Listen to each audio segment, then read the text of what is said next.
Modi surname मानहानि मामले में राहुल गांधी को मिल गई है सुप्रीम कोर्ट से एक बड़ी राहत।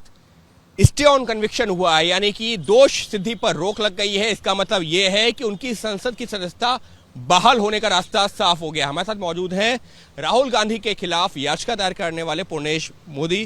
पूर्णेश जी, निचली अदालत ने हो, सेशंस कोर्ट ने हो या अहमदाबाद हाई कोर्ट ने, वहां से तो राहुल गांधी को राहत नहीं मिली, लेकिन आखिरकार सुप्रीम कोर्ट से राहत मिल गई है। देखिए, आज जो नामदार सुप्रीम कोर्ट का फैसला आया है उनका सम्मान करते हैं, स्वागत करते हैं, सम्मानपूर्वक सम्मान करते हैं। ये जो पूरी कानूनी प्रक्रिया है, तो आने वाले दिन में अब फिर से सेशंस कोर्ट में केस चलने वाला है। तब आगे ओबीसी समाज की जो हमारी लड़ाई है वो अभी सेशंस कोर्ट में हम जारी रखेंगे। लेकिन सुप्रीम कोर्ट ने कहा है कि ये फैसला सेशंस कोर्ट के फैसला आने तक ही लागू होगा, तो आप लोग वहां पर अभी भी यही कहेंगे कि राहुल गांधी ने माफी तो मांगी नहीं है, आप लोग अपनी उसी दलील पर कि राहुल गांधी की सजा सही है, आप ये कह रहे हैं? देखिए, ये कानूनी प्रक्रिया हम कुछ कहने से नहीं होता है।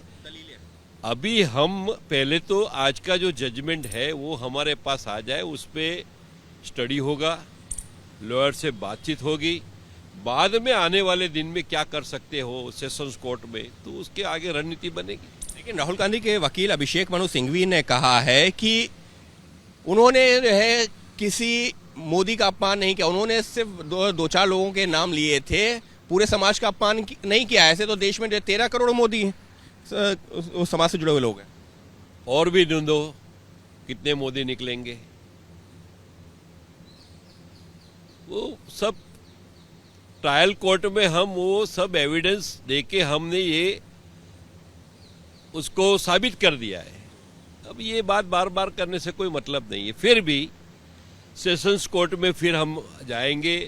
ये जो पूरा हमारा जो प्रक्रिया थी, हमारा जो विटनेस थे, उसके विटनेस ने जो बोला है वो फिर से वह सेशन कोर्ट में हमारा वकील फिर आर्गुमेंट करेंगे। आप लोगों की मांग यही रहेगी कि इस मामले में जो अधिकतम सजा है जो 2 साल की दी गई थी वो अभी भी सेशंस कोर्ट में मांगने से कोई, हमारा जो मुद्दा है कि जो राहुल गांधी का पूरे देश में इस तरह का डिफॉर्मेशन केस चल रहा है, उनका ये पूरा इतिहास रहा है।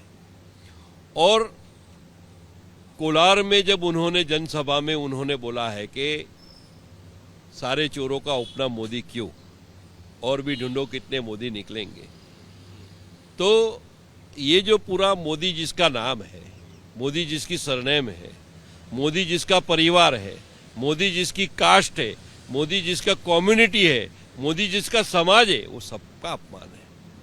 आने वाले दिन में हम कोर्ट से बताएंगे।